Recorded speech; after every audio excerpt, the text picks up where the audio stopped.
Hey guys, Britt here. Welcome to End Times Bible Prophecy. Make sure to hit the subscribe, like, and share buttons. Well, this is happening now, and you should be prepared. So, what we're going to talk about today is a story we've been talking about. It's been mentioned in the mainstream media, but not in its proper context, because this is one of the biggest stories that we've seen in quite some time. Why do I say that? Because it means the end of the United States as the world's dominant global superpower. And it may soon mean the end of the United States as a superpower at all. And if you follow Bible prophecy, you'll understand the profound implications of this event, because Bible prophecy, when it comes to the end times, does not mention the United States of America. And so we would expect, as we approach those times, to see United States influence and power in the world decrease significantly from where it's been post-World War II, where the United States was either one of two superpowers with the Soviet Union, or over the last 30 years, really the world's dominant financial, economic, and military power.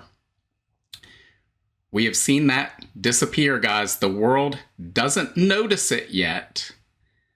But this isn't something that's, well, in the process. The full process is still underway.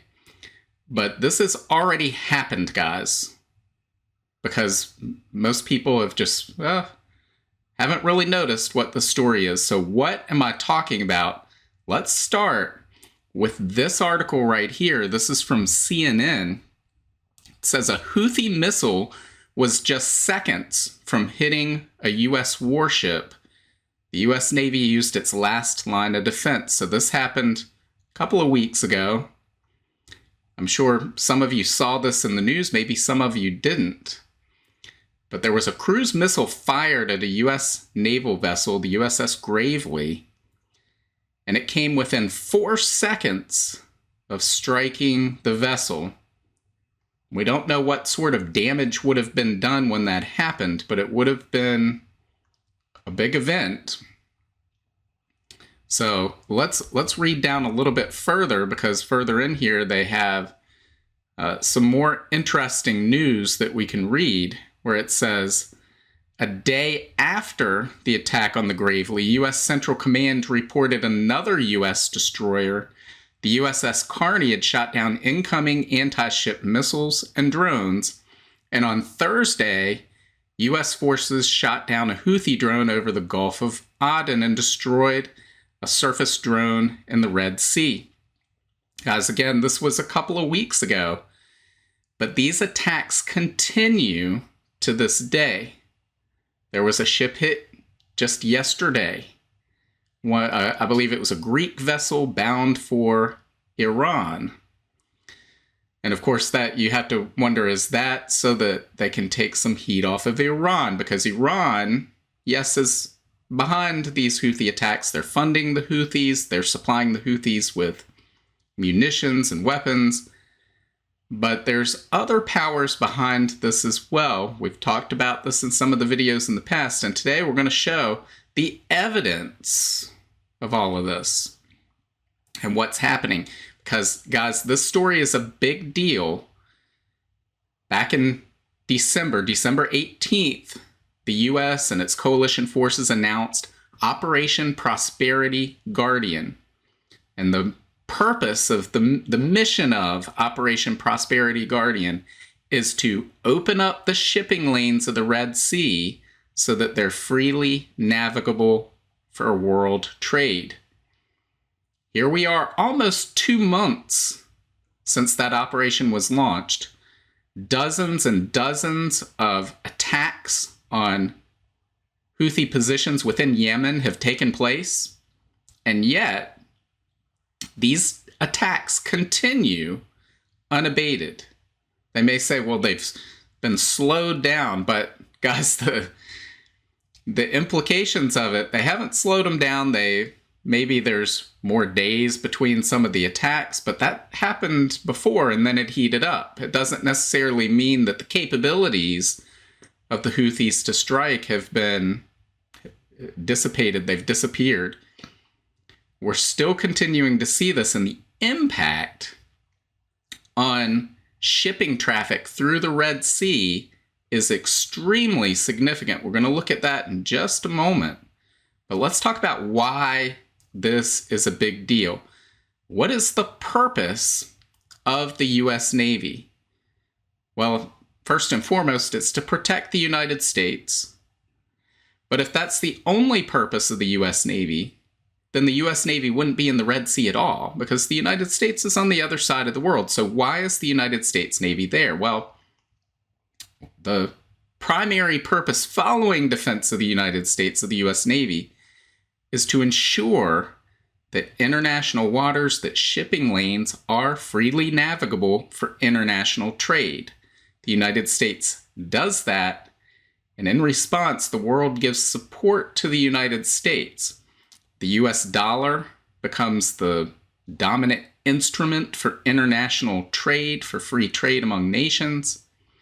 We see oil traded in US dollars. That's part of that Petrodollar agreement made 50 years ago between Saudi Arabia and the United States. In exchange for defense of Saudi Arabia, OPEC in total agreed to trade oil only in US dollars. And so this ability to defend global water shipping lanes is what gives the United States the power it enjoys today, because it is what makes ultimately the dollar the world's reserve currency. It's what makes the U.S. Treasury, meaning, well, U.S. Treasury instruments of debt, U.S. debt, something that other nations want to hold. They want to have dollars. They want to trade this because of the United States' power. But that's ultimately what gives the United States dominance over the global financial system, or at least the Western financial system. And that in turn enables the United States to fund its military. So these two things work together. If you take one away, the other disappears and the whole thing falls apart. Guys, I would argue that's what we're seeing here. So think of this in the context of history. In the 19th century, who was the dominant global power? Well, it was the British Empire. And the British Navy ruled the high seas. They opened up the world's shipping lanes for trade among the nations of the world, many of which were colonies of the British Empire. But they opened up these shipping lanes, and that made the British pound the world's reserve currency, and it made London the center of international finance, which in turn fueled the British Empire's ability to continue to fund its navy and keep that system in place. But following, excuse me, I'm losing my voice. But following World War I, British power decreased significantly, and by the end of World War II, it was the U.S. Navy that was the dominant naval power in the world that took on that role, and thus the dollar became the world's reserve currency, and the center of international finance moved from London to New York, and it was that ability to dominate the global financial system that gave the United States the ability to continue funding its military. Just as we saw with the British Empire in the 19th century, we saw with the United States Empire in the 20th century.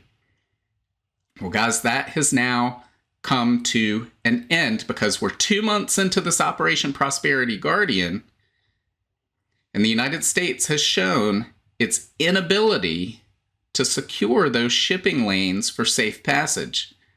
But another nation has shown it does have that ability, and it's not Yemen, it's not the Houthis. We're going to see who that is. But if there's any doubt that this is what's happened, and again, this is technology the technological advantage enjoyed by the United States military in conventional terms. They still have a nuclear deterrent, but the conventional deterrent has gone away.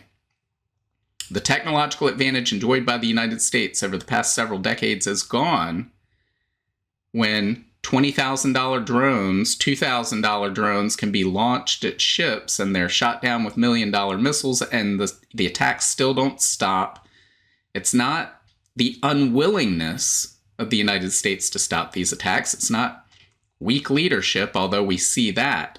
But it is simply an inability to do this, other than simply nuking all of Yemen and destroying everything that moves. There is no way to stop these attacks with conventional technologies. And so what has been the result of this? Well, let's take a look at this article right here. This is from the West Observer, and it says, ships shun Red Sea and Suez Canal despite reduced Houthi menace, right? So they're saying it's been reduced. Well, how do you define reduced? Because the attacks still continue to go on. But again, as we point out, almost all of these articles, they bury the lead. So the first paragraph that should be right here is really way down here. I think it's like, I don't know, the 15th paragraph, something like that. But here it goes. It says, according to figures from Clarkson's, the London-based maritime business in the week to February 5th. So this is as of last week, and nothing's really changed in the last week. Arrivals by container ships in the Gulf of Aden were 92% down on the average for the first half of December. So since the first half of December, there has been a 92% decrease in container ships arriving in the Gulf. It says car carrier arrivals were down 91%. And here's the kicker. While traffic overall through the region was down 73%. The figures show no drift back toward the Red Sea. The United States has failed in its mission to secure the Red Sea and make its waters, make its shipping lanes freely navigable for international trade.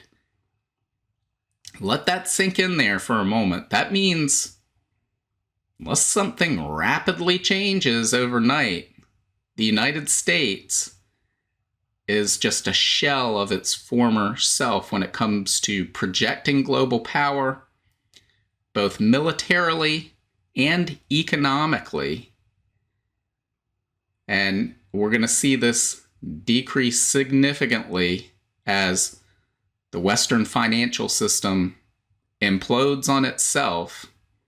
And of course, I believe the rapture of the church will just be the final nail in the coffin of United States power in general. But its superpower status, certainly as its lone superpower status, is over.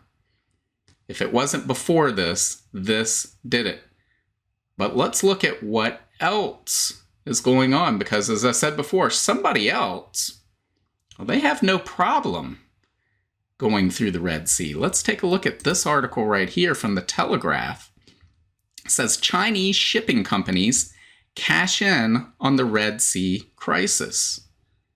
It says Chinese shipping companies have ramped up transits through the Red Sea as they bet on immunity from Houthi attacks. I wonder how they could, are they taking a gamble?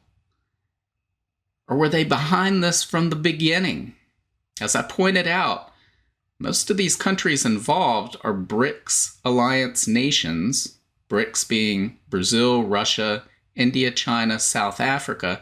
And if you've noticed, the nations that were put into that alliance as of January 1st have a striking resemblance to all of the nations that are involved in this, whether it's ships have to be rerouted around Africa, and where might they stop off? Well, in South Africa for refueling, so benefits South Africa. We see Iran entering that alliance, which we know is behind these Houthi attacks. We see Egypt now in the BRICS alliance. They control the Suez Canal. This has actually been temporarily detrimental to them. But what will happen on the other side once this power is shifted from the United States to BRICS, and maybe even China in general? What does that mean? Complete control of the Suez Canal and 15% of all world trade going through that corridor. But let's read on. It says, a flurry of smaller shipping companies are making new journeys through the Bab el-Mandeb Strait, broadcasting that they are from China. Chinese-linked container ships accounted for less than 15% of Red Sea transits last year, according to Lloyd's List. By the second week of January, the share had nearly doubled to 28%. So guys, we see China is going to say, hey, over here, join the BRICS and you won't have this problem going through the Red Sea. You won't have any shipping delays. Your products won't cost as much because they can go right through here. So control of the Red Sea has shifted from the United States Navy to this BRICS alliance, it appears. But the point is, it's no longer with the United States, which means the United States is in a compromised position, and we're about to see United States power dwindle significantly. We've talked about how there is an ongoing banking crisis in the United States. There's an ongoing financial crisis. The United States has outsourced much of its manufacturing capability, and its leading export is the dollar and financial instruments, basically these different Ponzi schemes that require ever greater levels of debt to continue going, and therefore eventually they'll stop and the whole thing will fall down. Now, we've talked before about last year, we had the second, third, and fourth largest bank failures in United States history. The banking crisis, they were able to come to the rescue, paper over this, bail out these banks, paper over the losses, secure all the depositors, and kick the can down the road. And people would say, well, why can't they just do that again? Because I believe there's a banking crisis coming here in the next month. We've talked about that. But why can't they do that again? Well, they could, but they cannot do this forever. And why do I say that? Well, the U.S. can print dollars. They can print all the dollars they want, but they can't print oil, and they can't print open, freely navigable shipping lanes. Starting to figure this out now? So the dollar becomes meaningless in the face of the loss of those two keys to international trade. And that's what we're seeing. And the world knows this. The other nations of the world have figured this out. And they figured it out some time ago. Let's look at this article right here. It says, just look at the headline, World Gold Council, blistering central bank buying fuels strong gold demand. We've seen this going on for, I think, 3 consecutive years now, where central banks have purchased the largest amount of gold each of those years as they have since the late 1960s. That was the last time we saw the monetary system change. It was the ending days of Bretton Woods, which dominated the global monetary system post-World War II from 1944 to 1971, when Nixon severed the dollar's tie to gold. That ended that system, and these nations of the world saw that coming, and so they acquired gold. Why? Because they knew the U.S. would default on that dollar. They would sever that tie. And so they wanted insurance. So they went out and they got gold. Gold has no counterparty risk. It's nobody's liability. If you have gold in your hand, you have value that can't be taken away. It can't be printed away. It can't be frozen as we've seen with these sanctions that the United States has been pushing on other nations. You've got gold in your hand, you've got wealth. Nobody else can take it away. We're seeing that happen now. We're seeing nations move away from dollars for a whole number of reasons. What's happening in the Red Sea certainly is accelerating that process, but we've seen the freezing of Russian assets. We've seen sanctions against other nations that run afoul of U.S. policy. And other nations look around and they go, I'm not so sure that I want to hold dollars. I'm not so sure that I want to hold U.S. debt because, they're just printing these dollars. They can freeze them anytime that we upset them. I think we're better off holding gold. So they're going to be dumping that U.S. debt. That's what we've been seeing. And ultimately, dumping dollars, that's bad for the United States. We've also talked about how since 1971, what's given the dollar its value and held it up as the world's reserve currency is this idea of the petrodollar, that oil is only traded in US dollars, but we're seeing that come to an end as well. Let's look at this headline. Iraqi parliament calling to ditch US dollar for oil trade. We'll take other currencies, but we don't even want dollars. And we saw a headline like this back in December. It quickly got buried about the UAE, another BRICS nation, saying the same thing. And so we're seeing Saudi Arabia say, we'll take other currencies for our oil. So we're seeing the petrodollar go away. We're seeing the U.S. Navy unable to secure the world's waterways. All of this undermines the U.S. Western financial system that has dominated the globe for decades at this point. And it is the means by which the United States is able to fund its military and project military power across the globe.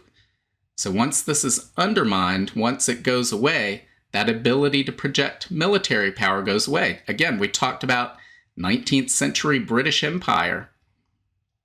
The saying then was the sun never sets on the British Empire. They could project military power anywhere in the globe. What do they look like now? Do they have that ability now? At most, they're usually, hey, well, if the United States is doing something, we might tag along. But the United Kingdom doesn't have the ability to wage war anywhere on the planet. The United States soon won't have that ability either. Once this financial system implodes, and it's just a matter of time. If you ever watch the cartoon with Roadrunner and Coyote, and the coyote would run off the cliff, and until he recognized that he'd be suspended in midair. Well, you already know the fall's coming. You just hadn't hit the ground yet. That's where the United States is right now. This Red Sea event, that's what's taking place right now, what's happening right now, is the equivalent of the United States has run off the cliff. But nobody's noticed yet, or at least most people in the United States haven't noticed. The rest of the world has. It's just a matter of time before this all implodes. And guys, I'm not saying that I want to see this happen by any means, but I brought this up back at the very beginning of this. What happens if the U.S. Navy loses a vessel? And we started this show by talking about the Gravely was 4 seconds away from being hit by a cruise missile. What happens if we wake up one day and a U.S. Navy asset has been sunk? That's what we find out. What if we wake up one day, find out half the U.S. Navy has been sunk? And before you say, well, that's absurd, think about this was a regular missile in the scheme of things. There are hypersonic missiles. If those had been launched, there wouldn't have been 4 seconds left. It would have hit. There would have been no defense. And so, just because it hasn't happened yet doesn't mean that the U.S. Navy is invincible. And what happens from a military standpoint, if we wake up one day and we find out, well, the Gravely got sunk or some other vessel. And what does that mean for financial markets as people process what we've just talked about and it becomes reality to them? They awaken to it. The U.S. Navy, what? They don't have the power they once had. They don't have this deterrent power anymore. Financial markets in the Western world will crash on that news. And I would argue the entire globe will as well, because we're heading toward that anyway. Even if this weren't happening, the global financial system, the monetary system has come to its end. It's just math, basic math. But we're seeing the whole world in global economic depression right now. We'll give an update on that in a video soon, because we're seeing that accelerate. But guys, this is a big, big news story. Mainstream media might talk about it, but not in its proper context. They look at it as, oh, these annoying Houthis are bothering ships. Not, oh, the U.S. Navy's primary objective internationally has been completely thwarted. They had the inability to do what they're supposed to do because technologically they've been passed by, and of course we've had weak leadership for quite some time. So guys, what do you think? Leave your comments below. Again, I think this has profound implications for Bible prophecy. If we live in the times I believe we live in, and Jesus and the prophets said, you'll see all these signs, the signs we see today, and Jesus said, when you see those, know that I'm near, I'm right at the door. If we're in those times, we would expect to see United States power decrease significantly. And that's exactly what is happening right now. It's only going to accelerate in the days ahead. So let me know what you think. Leave your comments below. Make sure to hit the like, share, and subscribe buttons. And God willing, I will see you on Friday. Bye.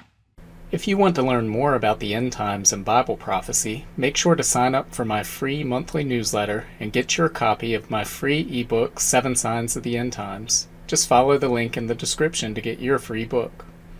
Also, make sure to check out all of my books. Just look up Britt on Amazon, Barnes & Noble, Apple iBooks, Google Books, Kobo, or anywhere books are sold. Thanks for watching today, and until next time, keep your eyes fixed on Jesus, the author and perfecter of our faith.